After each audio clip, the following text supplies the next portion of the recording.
definitely a pervasive theme in the financial markets. We've seen the vast majority of corporate debt issuance, and we would argue a bit more aggressive of late, targeting longer term maturity. So it's not just what debt do we have maturing in the next year or two, but it's companies actively going out and looking at their capital structure at opportunities to substantially reduce borrowing costs. And that's been probably one of the broader themes that we've seen in the corporate bond markets.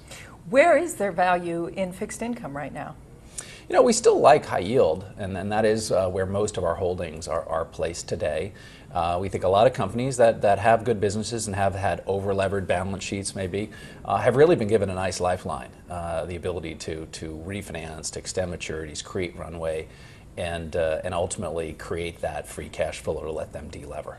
And that's where we're focused. We're bouncing a lot between fixed income and equities, where we can do that with you. Within the equity space, what's your favorite sector right now and why? Oh gosh, well, you know, I really like energy and materials, and those are two sectors that we've seen underperform a bit.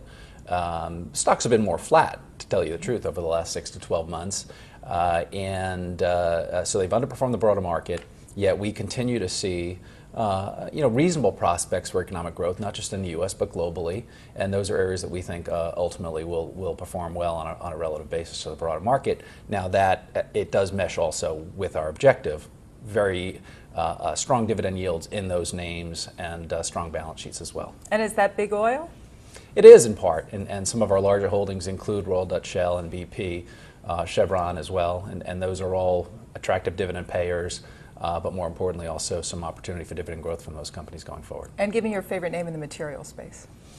You know, I would say BHP Billiton or Rio Tinto, both. We like the diversification that we're getting, not just kind of an isolated commodity exposure, but really an opportunity to present across the whole sector.